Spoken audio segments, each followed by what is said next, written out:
Okay, welcome to Firefighting Today. This is the weekly roundtable. We talk about all sorts of things fire service related. Tonight we're going to be talking about something a little different. When is it okay not to be your standard?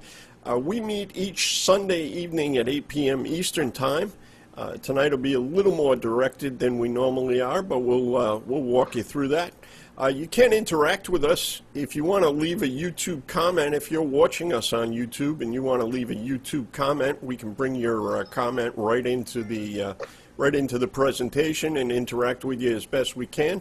If you happen to be live tweeting tonight, if you use the hashtag FFT standard, right? We're talking about the standards. So Firefighting Today standard is what we're going to talk about. So if you're able to do that and interact with us, we would appreciate it, and we'd love to have you join us. So let's see if we can get started.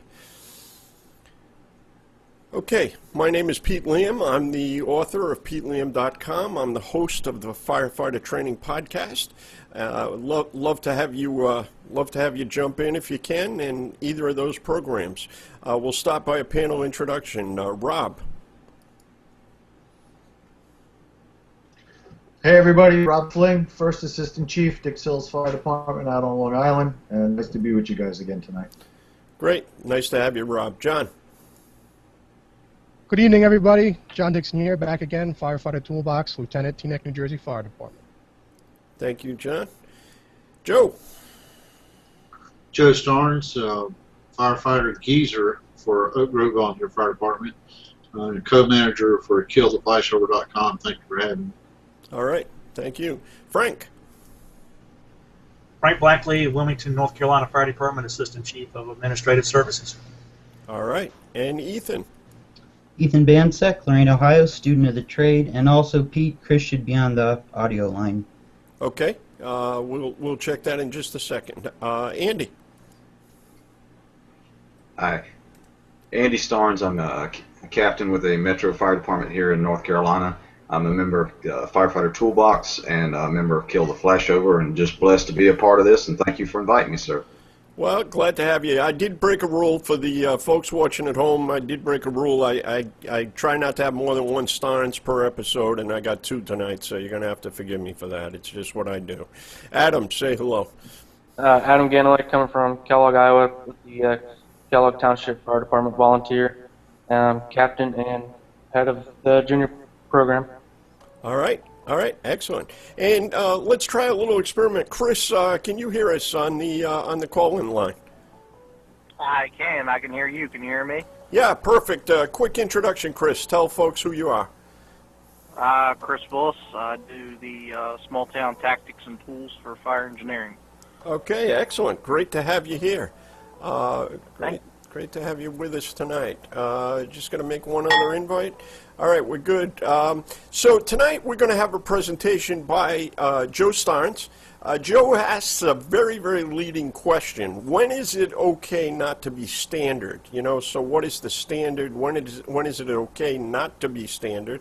And without any further ado, Joe, tell us what you're thinking about with this message. It's not so brilliant. It's just simply addressed at the volunteer system. I got a pretty good echo. I don't know where it's if somebody is unmuted, if you can mute, that would minimize Joe's echo, if you could help. Go ahead, Joe. Well, and it's just a question of what can we execute. Yeah, Pete, though, echo's real bad. It's driving me crazy. All right, let me see if I can take down Chris. I'm going to lose you for 1 minute. All right, Joe, try that again. All right, and that's it, by the way. All right, that's was the it. echo. Okay. Yeah, and what the question is? Let me throw up the screen share. And what the screen share says is, we struggle a lot in the volunteer system, and this, pardon me for not making this a full service discussion, but in the volunteer system, it's very hard sometimes to meet all the standards.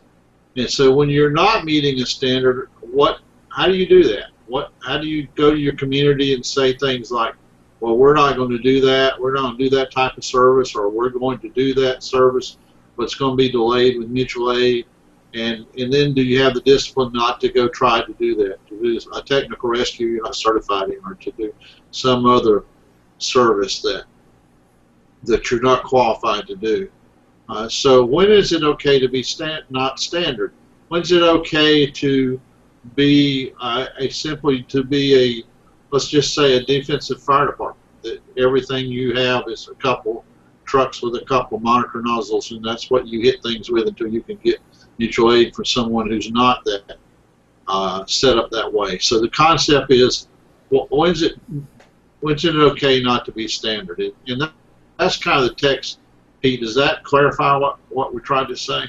Yeah, I think it does, and we'll get into it when we get into the discussion phase. But I think that's a good start. So what we're really talking about, the topic we're talking about here tonight, Joe, is really fireground operations, right? That's what we're trying to figure out, is fireground operations when we've got a minimal staff. Is that right? Yeah, and that's my focus right now, which is, a geezer can't have too wide a focus. So at this point, that's my focus.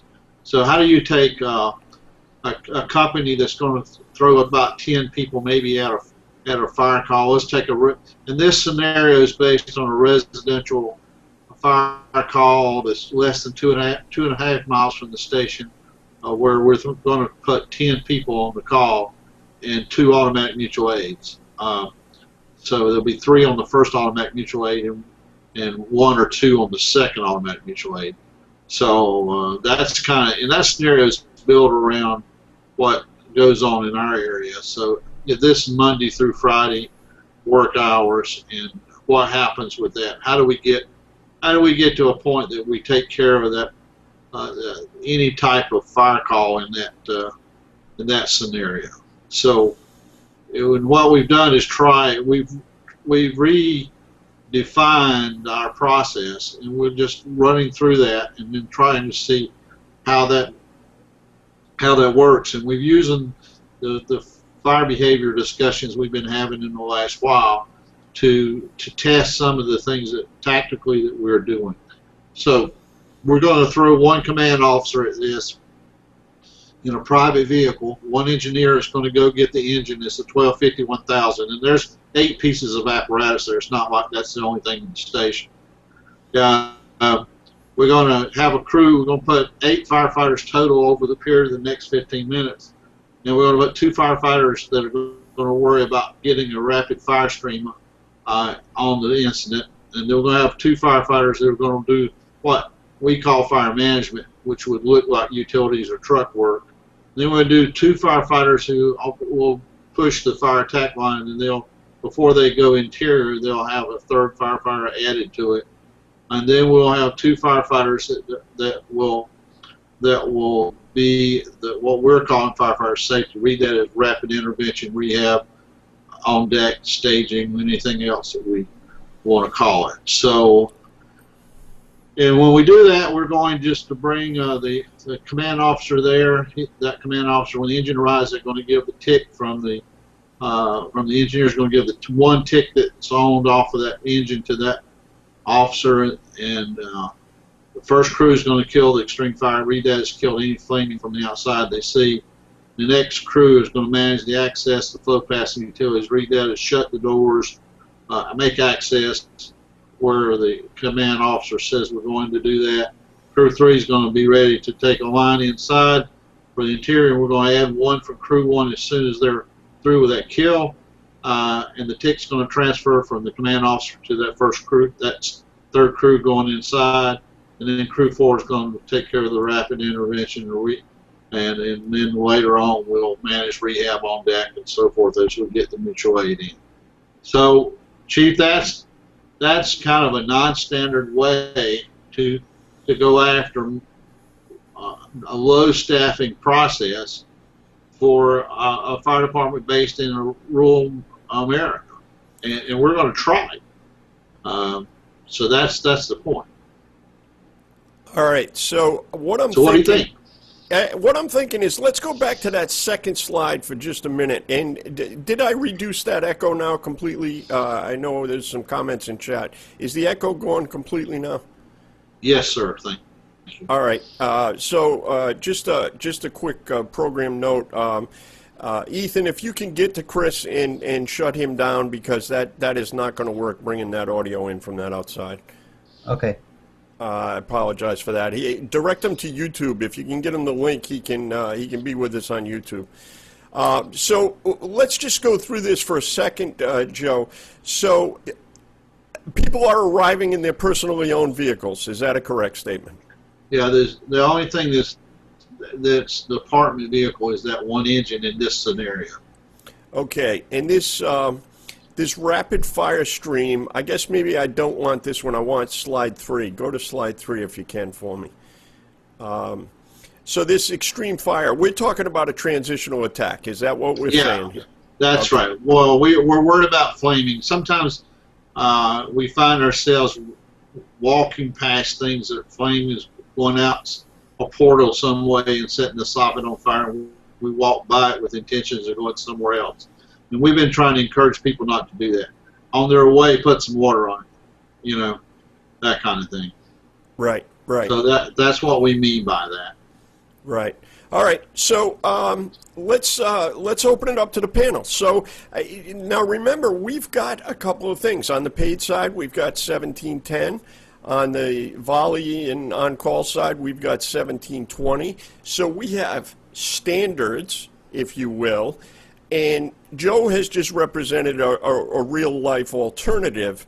Any thoughts about what we got there? Any thoughts about how this applies? And Joe's saying from a volunteer perspective, I mean, I can tell you that we were running with 13 personnel, and in fact, we actually dropped to 9 personnel going out the door in a career staffing. So I think it applies regardless of career or volunteer. I think we're talking about what can you achieve with 10 people, and how do you break down those roles versus the traditional roles that I think Joe was talking about of engine and truck.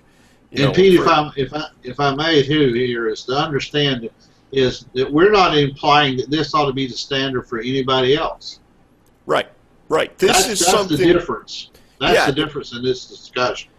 Right, and what you're saying is this is an experimental project that you're working on within the Oak Grove Fire Department. That's correct. This is not something that we're going to go out and advertise. That, you ought to change your world. You ought to do it this way.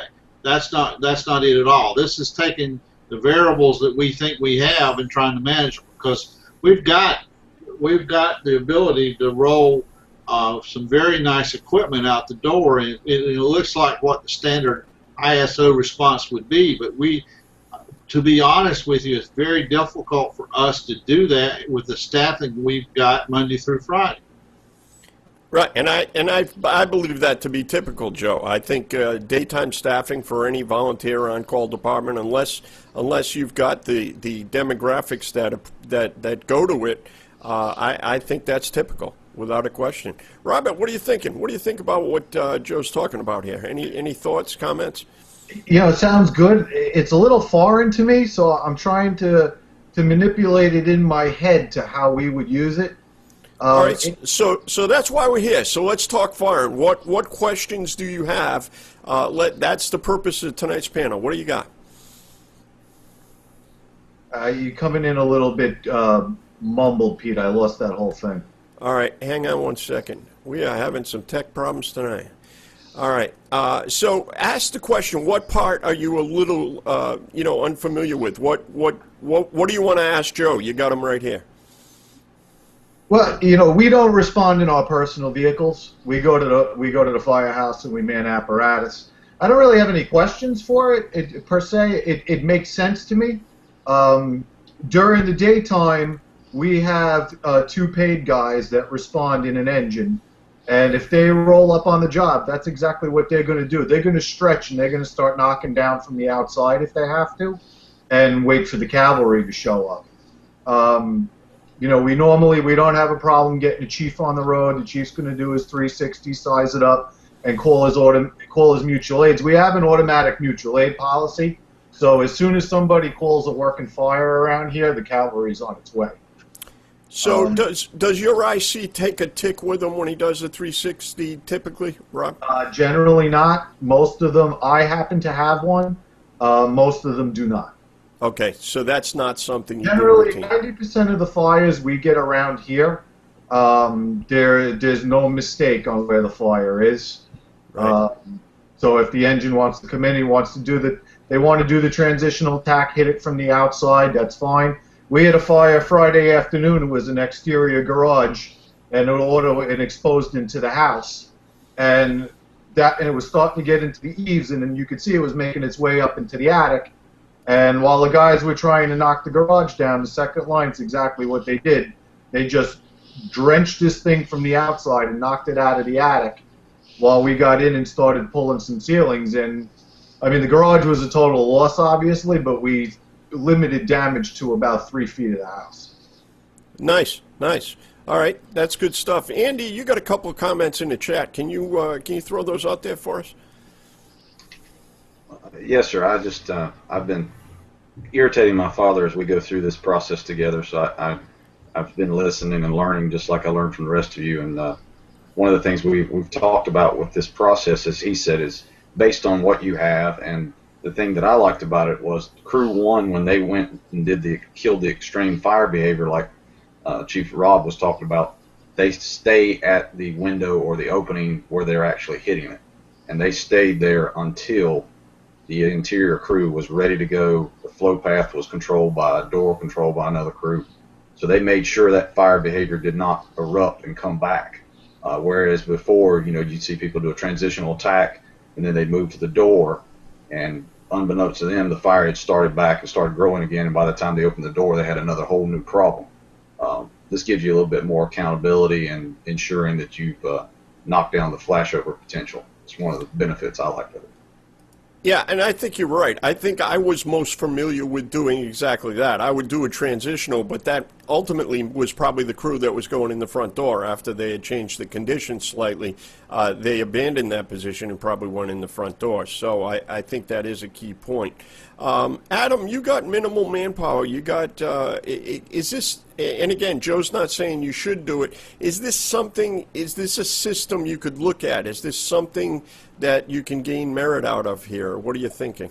Yeah, definitely. It's something to really look at. Our daytime staffing here is we're lucky to get 5 guys on the fire ground if we do have a working structure fire. We just build out these cards are called Teams cards. So if we call dispatch to send mutual aid, they can look at our Teams cards, and it is exactly what we're asking for, and we base them off what our daytime staffing is.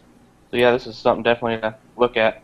All right, well, that's good. We do want to, you brought up something about mutual aid and automatic aid, and we've kind of thrown those terms around, so I want to talk about that in a minute. John, you're back with us. John, what are your thoughts about what we're talking about here tonight? In terms of the fire behavior and the strategy and tactics, in my department, we're a suburban department, and our first alarm assignment is going to bring about 15 guys to the alarm, and we do have an automatic aid agreement with Hackensack, New Jersey, and Englewood, New Jersey, which are our neighboring communities and cities, and we can have engines and trucks. We're very fortunate with this. Probably about 5 minutes, and we can have our first alarm upgraded to a second alarm. And usually by that time, the first alarm assignment is either getting close to their air cutoff, or they're getting spent, or getting tired on their tactics of the first alarm fire. In terms of the manpower, I don't care if you have 5 guys or if you have 15 guys. The first 2 or 3 strategies or tactics that you're going to employ to the fire are going to mean a great deal. A lot of people have heard, so goes the first line, so goes the fire. I'd like to expand upon that comment, and so goes the first incident action plan, goes the fire. And I would just like to see more incident commanders, more company officers taking an extra 30 seconds to really think about what it is that they're going to do, minus any obvious life hazards, people hanging out the window and what have you, really thinking about what it is that you're going to do. This way it doesn't affect the next 2 to 3 hours of that structure fire. Quick question while I got you, and then we'll kind of run the panel on this one because I think it's worthwhile. Is it likely that your IC will actually create a paper incident action plan at a significant structural fire? I know my battalion chief. He has them. He has a tactical worksheet pre-written, pre-drawn up in the back of his command vehicle, and he inserts the necessary requirement as best as he can. We work very closely with the battalion, myself and the 4 other officers of the platoon. Depending upon our arrival assignment, we kind of know what the other officers are going to do, and it alleviates some of that first due decision making by the battalion chief or the incident commander, whoever seems to get there first from one of the engines or trucks, and he will use a tactical worksheet.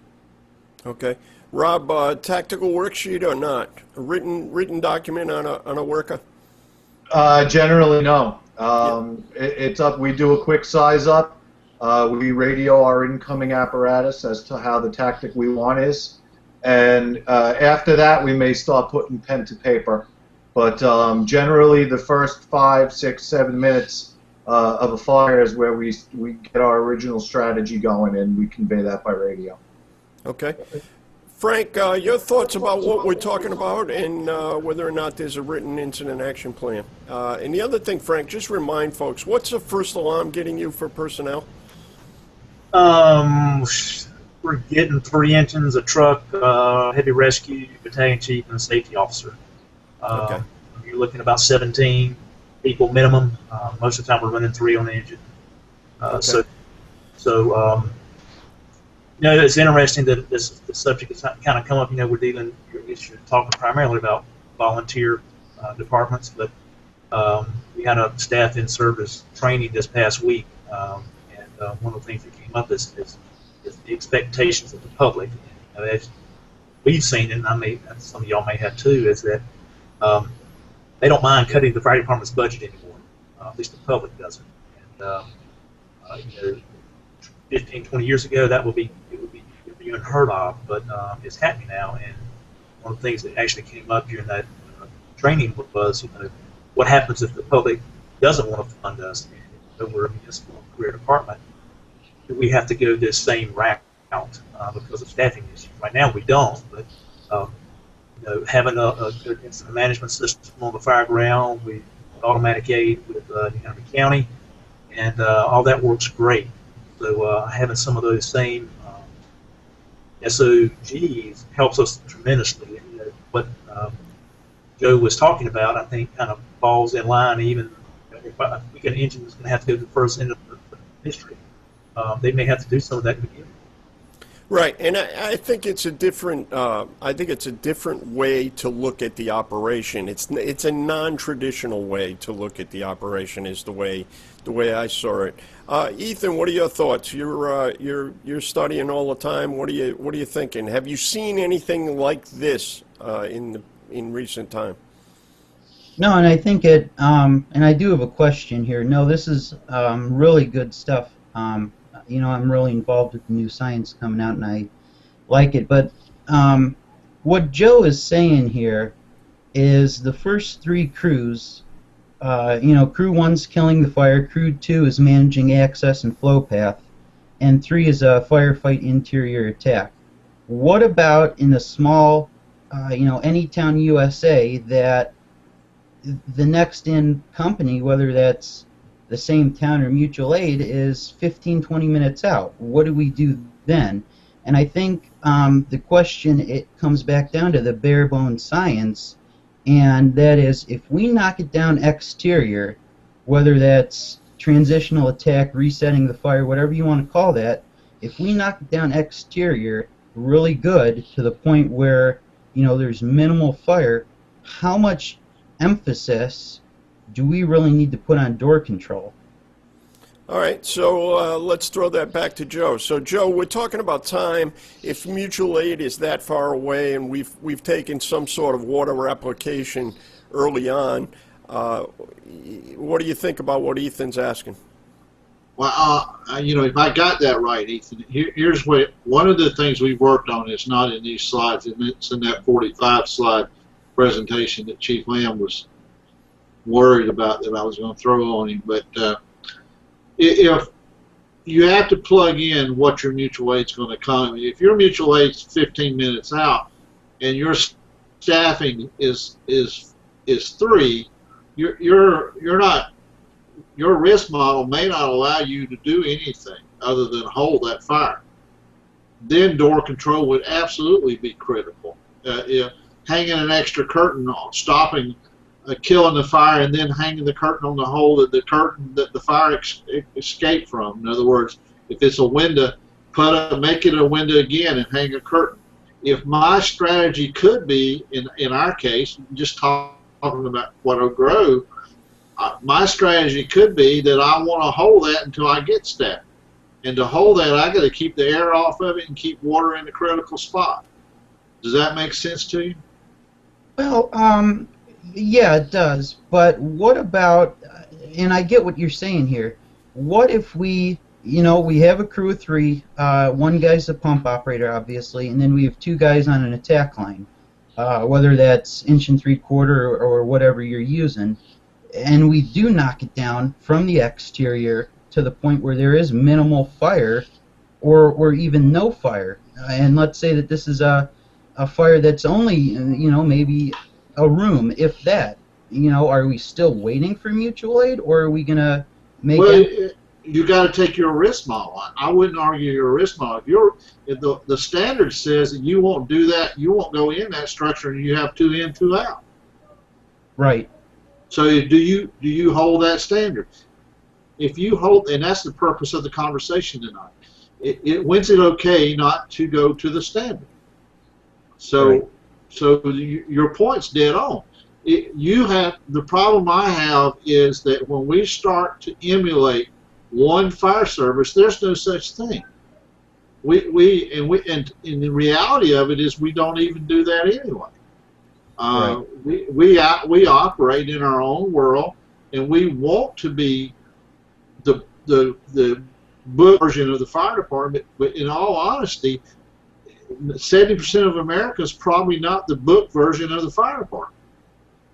So right. when is it okay not to be standard? For instance, if you've got 2 people there and you got a trash can fire, and it makes common sense, and you know that, to walk in and put it out. I don't know many people in America who are call themselves firefighters wouldn't go in there and put it out. And the report would be filled out, the day would be normal, and they'd go home. But by the way, that trash can fire is not what's killing us either. Absolutely. So there is a discussion about what your risk model is, what your staffing is, and what the problem is.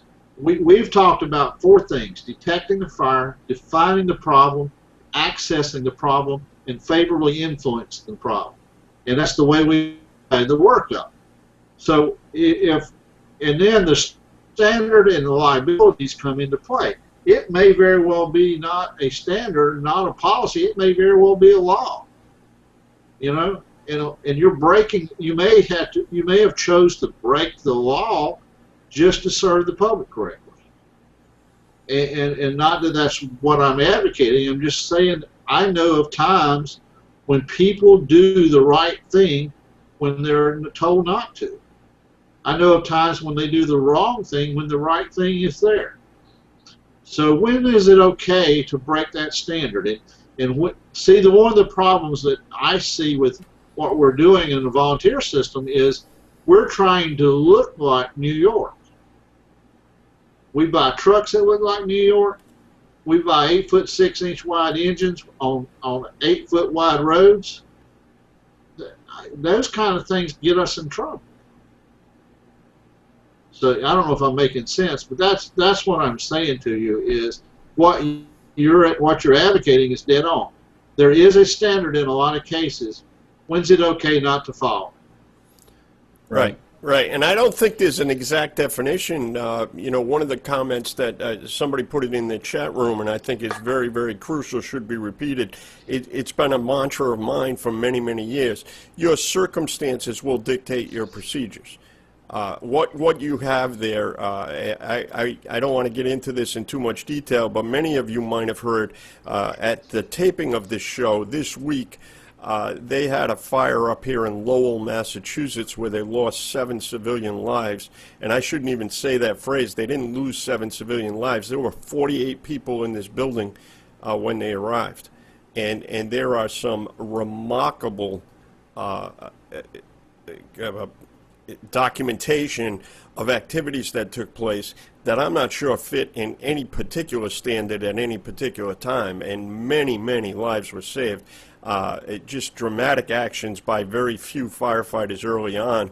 The station was in eyesight. So to Joe's point is what you had, the way you behaved on Rob's external garage that had some extension to the house versus the way you behave with 48 people in an occupied multiple dwelling clearly are different, and the standard that we attempt to apply may not fit. Andy, I want to go back just a little bit. Just let me clarify for the viewers, right, and make sure we're using the common definition. Mutual aid is something you call for. Automatic aid is coming on a predetermined assignment. You've decided the size of the building or the geographic location. Is that the definition we're all using here? Automatic aid is coming because of a geographic location or a specified hazard or building, and mutual aid is something I'm calling for. Is that pretty standard? Everybody okay with that definition? Okay. Andy, I want to go back to some comments you made when Ethan was asking about, controlling air when your mutual aid is delayed. You want to express those comments, if you would, for us, Andy? Yeah, sure, Chief. Basically, I grew up in the volunteer system, and one of the things I think Ethan made a good point on is that if you're having to wait an excessive long or a long time for help, and if you have a room and contents fire and you've knocked it down, I mean, obviously let circumstances dictate procedures. He may be able to mop that up, no problem, and be done. But if it's an extreme amount of fire and you've knocked it down and held it in check, door control or ventilation control becomes critical because no air, no growth. If I open doors and punch out windows because I'm standing outside, the fire is going to continue to grow while I'm standing outside. And that's the problem with not controlling ventilation. Well-coordinated ventilation will work, but you have to be in a municipal department that works very fast, and it has to be coordinated and quickly done and efficiently done. You're outside with 2 guys and you start punching windows and you're waiting on the cavalry for 20 minutes. When they get there, you're more than likely going to see a parking lot. So it's just my opinion. That's my thoughts. And, I'll say the thing that we haven't, we've kind of flirted with this, but we haven't said it, right? So some of the things that have driven this discussion about the science, when the new science came out and why did we get to it, we were, in fact, doing what Andy just said. Companies were ventilating, maybe even without water on the fire or a delay in water on the fire. And so now we have to relook at what we're doing. So I think that's important. Joe, the only other thing, does anybody have any other comments before I just kind of get Joe off on a different path here? Joe, why don't you talk a little bit? We did not mention it, but it's obviously one of the legs of Kill the Flashover. Talk a little bit about maybe how you get a little more horsepower if you had an enhanced water stream rather than a regular water stream, even on that first. What's the impact of that enhanced water stream, Joe? What we believe is that, remember we talked about defining the problem, accessing the problem, and then favorably influence the problem. We're big believers that stopping off gassing and having water hang around longer gives us a larger window of opportunity. If I put enhanced water or an agent or surfactant on a couch that repels water, and that water stays on that couch, as I'm crawling by that couch will not off-gas until it gets rid of the water. So the agent acts as a fire decay mechanism for us because it not only does it give us a longer window of opportunity, it doesn't add the heat that off-gassing would add to that compartment because of the fact that the water's staying there. The water still does the work. The agent just helps the water to hang out. What we've learned with the surfactant is it does a lot of other things that we probably don't want to get into tonight. But the bottom line is it increases the window of opportunity by simply stopping the off-gassing. It's not so strong when we use it for gas cooling, but it is wonderful for anything that will off-gas or combustible or a fuel that's going to off-gas, heat up and off-gas, or it's going to absorb heat and then start to radiate heat out. Once they start radiating heat, we're in trouble. We're adding heat to that environment. And so surfactants, or agents as we call them, are tremendous help. They give us a much longer window of opportunity and prevent flashover. Right, and that comes with its own set of training and technique as well. You know, many firefighters are now taught go in, you know, stream, upper atmosphere, cool the upper atmosphere, but whatever. And when we talk about this methodology, we're really talking about direct application to the contents. So it's a little bit different piece of technology that we have. So, you know, any of the things we're talking about require additional training. Joe actually talked about this theory. They actually went out and practiced this theory exactly as he presented in that couple of slides. They've actually tested this to see if it works. So I think that there's some merit. Other questions, Adam? What questions you have from a smaller department size? Not picking on you, but like to hear what you're thinking. Does this make some sense to you? Yeah. A little bit of it. I'm still kind of trying to get it all in, but yeah, it does make some sense. Okay. Rob's got a question. Rob, let's just throw that one right out there.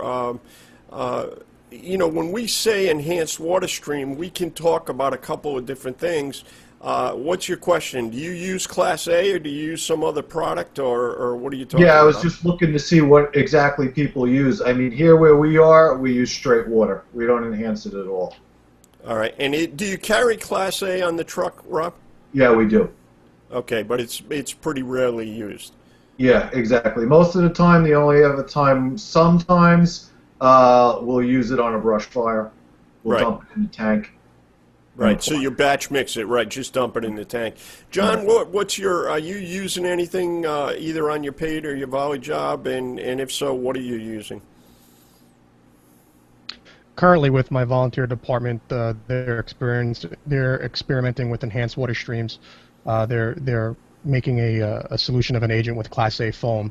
Unfortunately, in my career department, they are apprehensive due to the cost. They don't see the cost benefit to using the foam with our tight budgets. But with the volunteer department, we don't get that many fires, so the cost benefit's a little bit better for us. Okay. I'm going to deliberately skip Joe for a second, and we'll get him to put the ribbon on this discussion about the enhancement. Frank, are you using anything in your water streams, and if so, what? Currently, just using water. We have had some discussions about Class A foam, but it's not really going anywhere right now. Okay. Okay. Ethan, what's going on locally there? Do you know if they're using anything? No, they're not. They're not. Straight water. Andy, in your job, are they using anything to enhance the water stream? Yes, sir. We have either a Williams or a Fecon foam system on every truck with Class A foam, and we can use it. It's not automatically added. It's up to the officer's discretion. Typically, it's used on car fires or tank farm fires or anything hazmat, but we don't typically use it on your residential fires, to answer your question. Okay. And Adam, I think we talked about it before. Are you using anything out there? Are you using Class A foam on structural fires or anything? No, we do carry a little bit of Class A. We carry a lot of Class B foam due to the railroad and the interstate, but as far as using any Class A foam on anything, no, we don't. Okay. Just due to the cost. Yeah, it's everybody would tell you the cost, and I would just direct you to a couple things. There is a product out there, and we talk about Class A foam. I'll say the name. There is a product out there called NovaCool. It is not exactly a Class A foam. It is an agent per se. I would encourage you to take a look at that. Do some research on that. We did a firefighter training podcast, I would say, with the subject matter expert on this, Chief Sean Oak. Did a program on this. We certainly didn't cover it all, but a great discussion. I think that same broadcast was also done over on Firefighter Toolbox for the Toolbox folks that are here. We got a bunch of it. So there's a couple of, it's either my podcast or Firefighter Toolbox. There's some enhanced water stream. Joe, you want to just talk, you use the word surfactant. So we're not always talking about Class A. And in fact, even the way we educt or apply Class A may not be, our apparatus may not be suitable. Do you want to talk a little bit about that? Well, it depends on what you bring to the party always. The product you're talking about is a UEF foam. In other words, if I shoot that foam at .5 of 1%, I can put it on Class B fire. If I shoot that to work on a Class A fire, it'll work anyway. If I cut the amount of foaming down or cut it down in percentage, I can do it at .4 of 1%. We use it at Oak Grove now. We use it in training as well as in firefighting. It's not finished product. It's not that costly. We're talking about for 1,000 gallons of finished foam. We're at the $80 mark to do 1,000 gallons of finished foam. So it's not that expensive. The other piece of it is that it is. Every residential fire now, and I did this a while back, I haven't done it in a while, but I just took a piece of paper and started walking around my house and trying to find something that was purely a Class A fire. It's hard to do. My teletype, my printer paper, excuse my telephone term there, my printer paper in my printer is about the closest thing to it I could find, and I didn't have the MSDS sheet, so I couldn't tell you if that was true or not. The bottom line is why our fires have the heat release rate they do and have the growth they do is simply because they're not Class A fires. And when we talk about stopping fire growth and then putting ourselves in an access path where in 12 to 15 seconds we can gain 800 degrees, and we can hang a hose up and get that 800 degrees, especially if we're using coordination of incoming air. I think it's a pretty good risk model not to allow that to occur. If I'm moving, one of the things that we suggest in KTF is that when you move from one compartment to another compartment, whether it's just an all-way threshold, that's a new thermal environment. That thermal environment needs to be addressed and managed before you make your entry into that thermal environment if you're on the way to the fire compartment. I think we just point and go even in our searches, and I think that's part of our redefining our ability to be professional firefighters. I think we need to control those, and I don't mean control so much as I change the word, try to say the word manage that fire compartment as much as we know how, and that is air and off-gassing and fuel. And what are we doing to do that? And to do that, you can do it with a very small amount. Now let's talk surfactant just for a second, then I'll shut up. A surfactant has a homophilic and a homophobic end on the molecule. It likes water and it hates water. So if I'm going to use it, if I got a high soot content exhaust and I put that stream into that, small particle water into that, I'm attaching the surfactant to that soot. There's a lot of things going on with that. If I've got a light gray smoke and not a lot of soot, when I put that in there, it's the water that does the work, not the surfactant. The one thing we've learned is that the surfactant does not hurt the water's effectiveness when it's not used. So we're not making it worse. We're just not making it better if I don't have the soot. The other thing we've learned is that if we use under pressure flows, we go in the under pressure with our streams, we get very strong kills of thermal energy simply by making sure that the surfactant makes it to the combustion that's going on. So now the lower 48, unless I have an imminent peril with the gas fire, the thermal fire above my head, which I shouldn't have if I started flowing early enough, is that the best place to put the first stream is in the under pressure on things that are off gas. And I can go on for hours, and I won't. And I'll stop at that point. All right. No, that's good stuff. Joe hit a lot of points there. Any questions? Any comments from anybody on the panel? Anybody got anything? One of the things that Chief Oak said in the interview that I did with him that was really kind of struck me in the face a little bit in a positive way, and that is, the first thing that comes up is cost. It costs a lot of bucks. If I do this on a structural fire, it's going to cost me whatever.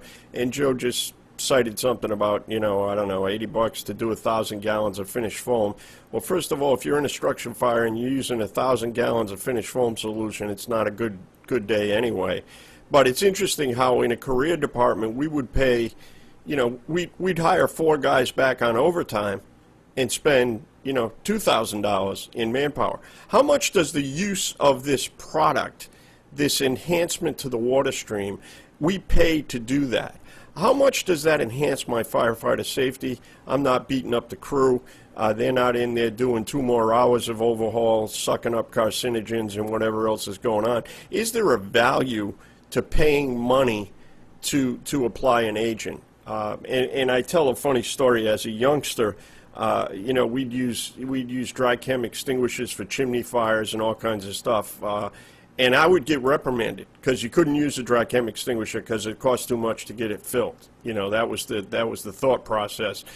So it's carried on for years and years and years. So I think that is there a value to paying for a product that can reduce my personnel's exposure to the crap that we're in?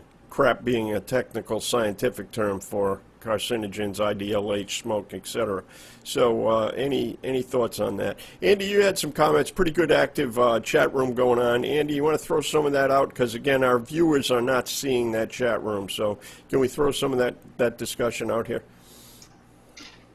Yes, sir. When he was talking about enhanced water streams, I think, as many people don't use it because of cost, but as Chief Starnes mentioned, it's not a cost issue anymore. It's an education issue, and I think Chief Oak had even mentioned that the salesperson will tell you a lot of things, but you need to do your own research. And John had mentioned, Lieutenant Dixon had mentioned, obviously NFPA 18 is your best resource, and people like Chief Oak are your best resource. But finding what works for your department based on what we were discussing earlier, to tie it back into the discussion, is is this going to work with my staffing, my limited manpower? And is it going to allow me to put the fire out faster, reduce the time that we're in the IDLH environment? And in my case, we do an extensive amount of overhaul and fire watch structures. So you're keeping companies there longer. You're exposing the crews to carcinogens. You're also, most of the time firefighters get hurt when they're fatigued and overhaul. So, my experience with Chief Oak's product when he uses NovaCool at the KTF burns, we wet the product or wet the structure down with NovaCool that night. Next morning, building's still there. I was thinking for sure when we came back, the building was going to be on the ground because we didn't overhaul it. But that's one product that does a good job of holding everything in check. And I think that's a benefit that a lot of fire departments, especially with limited manpower, should consider. Yeah, no, great stuff. As we begin to summarize, Rob, you've been kind of quiet. Anything you want to add, ask, questions? We put out some good stuff in the chat room, so I hope you're stealing some notes there. Yeah, I got a whole page of notes here. That's why I've been so quiet. I've been doing a lot of writing. Learning a lot today, guys. Thank you. Good. Any what are you thinking about? Is this transferable slowly? In time, is this a transferable skill you can take back to your department? For the most part, yes. Only our first 2 structure engines don't have onboard foam systems. We run a different. Well, I'll call it a run sheet for what we have for a structure fire, as opposed to like a vehicle fire or something else. The engines, the heavy rescue engines that have to go on the MVAs and the vehicle fires do have onboard phone systems, but they're really not the preferred method. I mean, to use them actually, I'll be honest, is a nightmare. Right, right. But, I think that's typical. I think most people don't train with foam. We don't train with foam unless you're a highway crew, or as Adam said, the railway or something. Unless you're doing it all the time, it generally is not pretty when it happens. Our preferred method of foam is still the old school inductor. Right, right, exactly. All right, John, a couple of summary thoughts as we begin to close up here.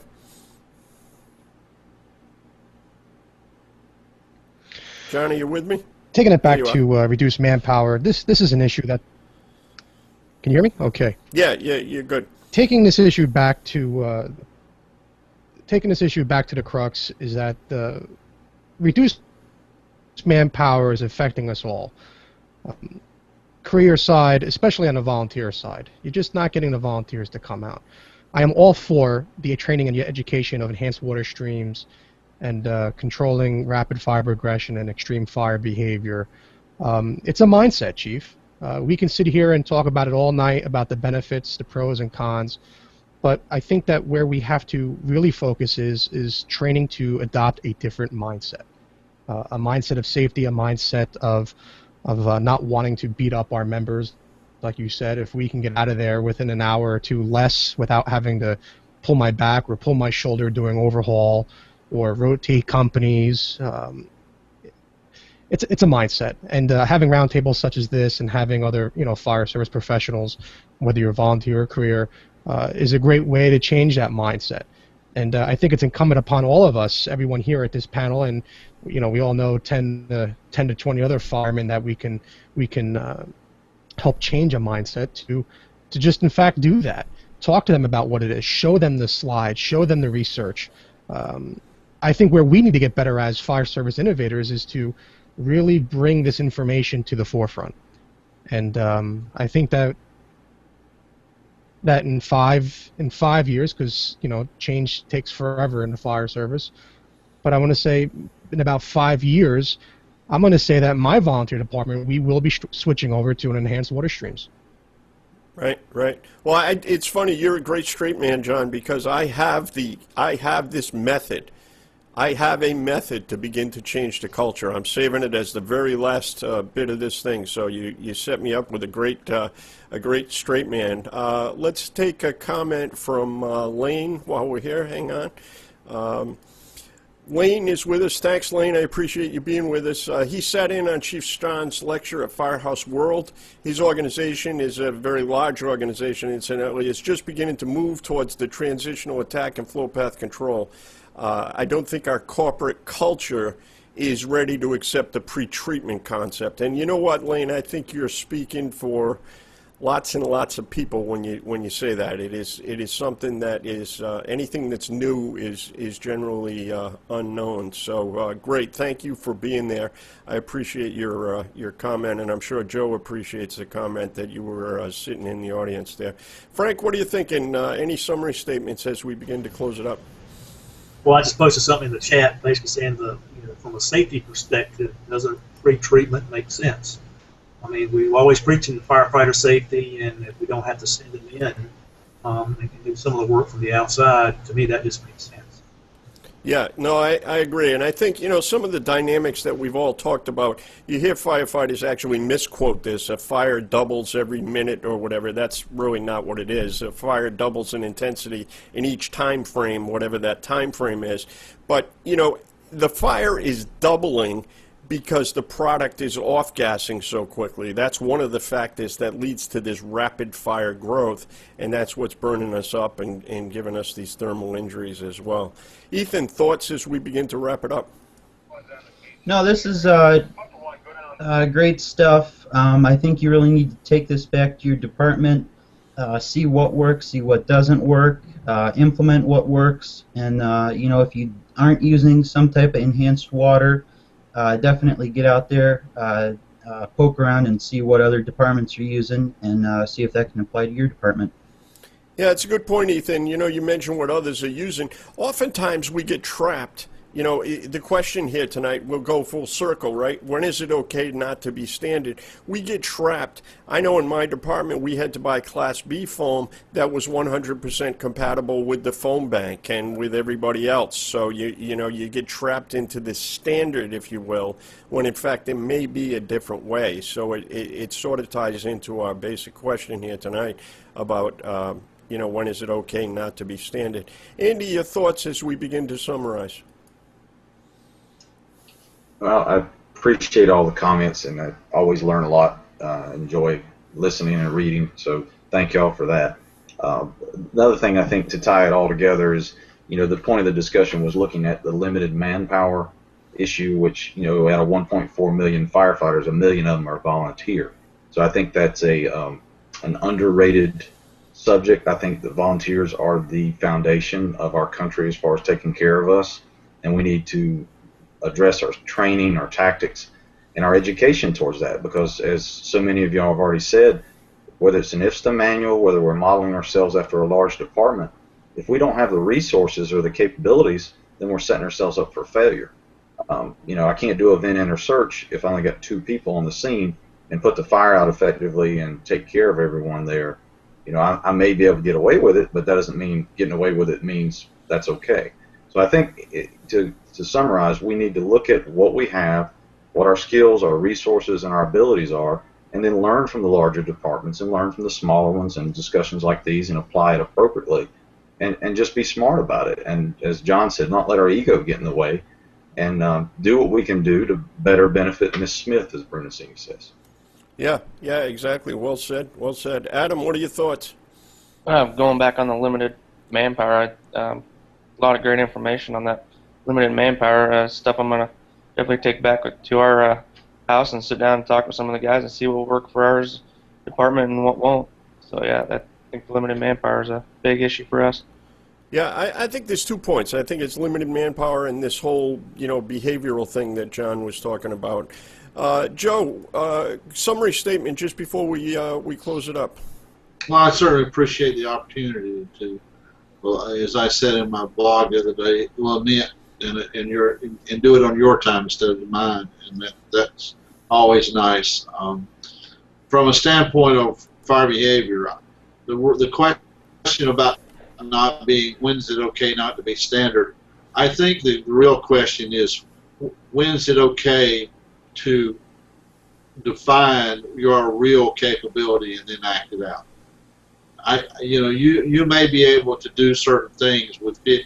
If you got enough coming, cycle time wise, you may be able to do things that I can't do or someone else can't do with different resources. And to Andy's point, we got to start matching that up.